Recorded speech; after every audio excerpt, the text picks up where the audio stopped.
Hello student, in this video I will teach you about transfer of heat. As you know that our chapter number 4 heat is going on. तो first है हमारे पास transfer of heat. Behave of solid liquid gas change when heated और cold.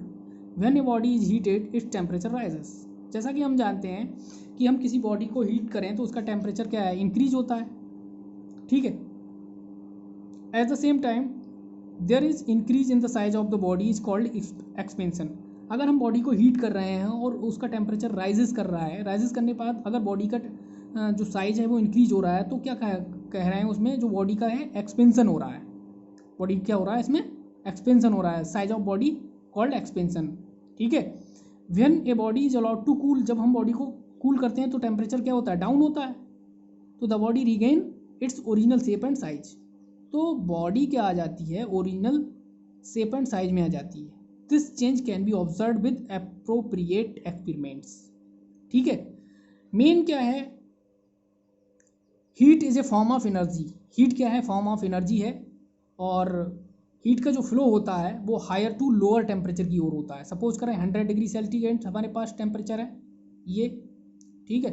और एक 40 degree Celsius temperature है. ठीक है. एक बॉडी ये है, एक बॉडी ये है. तो टेम्परेचर का जो फ्लो होगा वो कहाँ से होगा, हायर से लोअर की ओर. ठीक है. तो हीट का फ्लो हो रहा होता है हायर से लोअर की ओर. The method of which heat is transfer from one region another is called mode of transfer of heat. ठीक है. तो ये जो मेथड होते हैं हीट को ट्रांसफ़र करने के वन रीजन से अनदर रीजन में, वो क्या कहलाते हैं, modes of transfer of heat कहलाते हैं.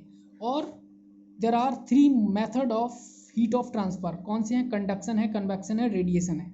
अब कंडक्शन क्या होता है, सबसे पहला 3 मोड हैं ट्रांसफ़र ऑफ हीट के, conduction, convection, radiation. Very important question है. ठीक है. एग्जाम के लिए आप लर्न करने से. कंडक्शन में क्या होता है, द प्रोसेस ऑफ ट्रांसमिशन. जो प्रोसेस होती है ट्रांसमिशन की, by heat energy in solid. ठीक है. Without the actual movement of particle. इसमें पार्टिकल का एक्चुअल मूवमेंट नहीं होता है. From their position is known as conduction.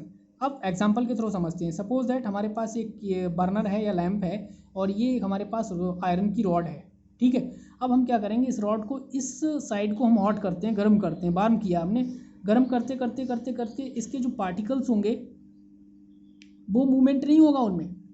और इस रॉड में जो हीट है यहाँ, वो धीरे धीरे आपके हाथ पर भी हीट, इधर का हीट का फ्लो, यानी हॉट से कोल्ड बॉडी, अगर बॉडी इधर कोल्ड है और इधर हॉट हो रही है तो बॉडी का ट्रांसफ़र कहाँ होगा, हॉट टू कोल्ड. और यहाँ भी कुछ समय बाद आपको रॉड क्या है, गर्म लगने लगेगी, थोड़ा गर्म लगने लगेगी. तो इस तरह का जो हीट का ट्रांसफ़र हो रहा है, ये कौन सा है, कंडक्शन. ठीक है. नेक्स्ट है हमारे पास ये कंडक्शन की condition for conduction of heat. कुछ कंडीशन है. The object should be in contact with each other. इसमें जो ऑब्जेक्ट होना चाहिए वो कांटेक्ट में रहना चाहिए. The temperature of 2 object should be different. और दोनों ऑब्जेक्ट के टेम्परेचर क्या है, वो डिफरेंट होने चाहिए. यहाँ 2 ऑब्जेक्ट हैं, इसका टेम्परेचर अलग है, इसका टेम्परेचर अलग है, दोनों के डिफरेंट होने चाहिए. ठीक है. और दोनों ही कांटेक्ट में होने चाहिए, तभी ये कंडक्शन लगता है. नेक्स्ट है बेटा, कंडक्टर्स क्या होते हैं, जिसमें हीट का फ्लो ईजिली होता है, वो कंडक्टर्स कहलाते हैं. जैसे सिल्वर है, कॉपर है, एल्युमिनियम है, ये क्या है, कंडक्टर है. और जिनमें हीट का फ्लो ठीक से नहीं होता, या वो हमारे वेट कंडक्टर होते हैं. ठीक है. और इंसुलेटर कहलाते हैं. जैसे प्लास्टिक है, वुड है, रबर है, थर्मोकोल है, लेदर है, एयर है, वाटर है. ठीक है. ये क्या है, हमारे पास इंसुलेटर है. अब प्रैक्टिकल एप्लीकेशन ऑफ कंडक्टर. कुछ कंडक्टर के प्रैक्टिकल एप्लीकेशन है. जैसे सेकंड ले लेते हैं. Cooking vessel are made up of metals so that they can rapidly absorb heat energy and transfer it to food. जो कुकिंग वेसल्स होते हैं मेड ऑफ मेटल के बनाए जाते हैं. क्यों, क्योंकि वो एक्वायर कर लें, एब्जॉर्ब कर लें हीट एनर्जी को एंड ट्रांसफ़र और करें इस फूड को, जिससे हमारा ये फूड है ईजिली क्या है, बॉयल हो जाए. ठीक है. Mercury is use as thermometric liquid as it is a good conductor of heat. Mercury क्या है, गुड कंडक्टर ऑफ हीट है. ठीक है. नेक्स्ट है हमारे पास practical application of insulator poor conductor of heat. In cold countries, जो ठंडी कंट्रीज हैं उनमें double glass window panes are used leaving a gap filled with air. The trapped air acts in insulator and does not allow the heat from the room to escape, thus room keep warm.